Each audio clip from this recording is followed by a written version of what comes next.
The world exploded into a maelstrom of sound and shadow. Kalen loosed the first bolt, and it flew with an unnatural silence, a streak of black fire against the gloom. It struck one of the lesser angels in the chest, and the creature didn't scream.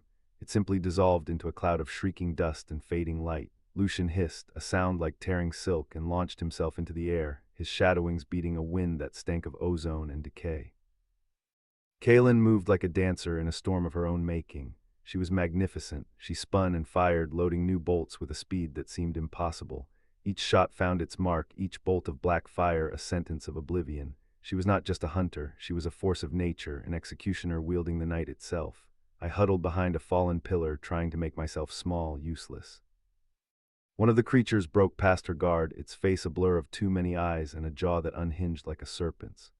It lunged for me, claws like obsidian knives extended. I screamed, scrambling backward, my foot catching on a loose stone. I fell hard, pain lancing up my arm as it hit the unforgiving floor. The angel was on me in an instant, its weight crushing, its foul breath washing over my face. Just as its claws descended, a dark shape slammed into its side. It was Kalen. She had abandoned her crossbow, a wicked-looking dagger now in each hand. She drove one into the creature's neck, the other into its chest. It spasmed, its glowing eyes fixing on her with pure hatred before it disintegrated. Kalen stood over me, chest heaving, her face spattered with motes of fading angelic light that looked like cursed stars, but the fight had taken its toll. A deep gash ran along her arm, and another angel, Lucian's second, took advantage of her distraction. It came from behind, a silent blade of shadow. "Kalen, look out," I shrieked. She turned, but not fast enough. The blade sliced across her ribs. She grunted in pain, stumbling back, but her hand shot out, catching the creature's wrist. With a brutal twist, she snapped its arm and drove her dagger into its throat. Finally, there was silence, broken only by our ragged breaths. Lucian was gone. He had fled when the fight turned against him. Kalen swayed on her feet, one hand pressed to her bleeding side. I scrambled up, my own pain forgotten. "You're hurt." "It's nothing," she rasped, but the lie was plain on her face. Her skin was pale, a fine sheen of sweat on her brow. I tore a strip of cloth from the hem of my tunic. "Let me see." I reached for her, my hand surprisingly steady.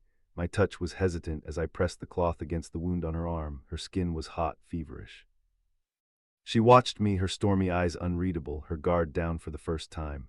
The air between us was thick with the metallic scent of blood and something else, something fragile and intense. When I finished a clumsy bandage, my eyes met hers. She was looking at me with a raw, aching vulnerability that cracked her hardened exterior wide open. "Why?" she whispered, her voice rough with pain. "Why did you warn me?" Her question hung in the air, a confession of a life spent alone, a life where no one ever watched her back. Before I could answer, her knees buckled. I caught her, her weight heavy against me, her head slumping against my shoulder. Her breathing was shallow, and for the first time, the legendary hunter felt terrifyingly, mortally human in my arms. Want to keep the flame ignited without having to wait for the next part? You can find the full, tantalizing tale on our main page. See the link in the description.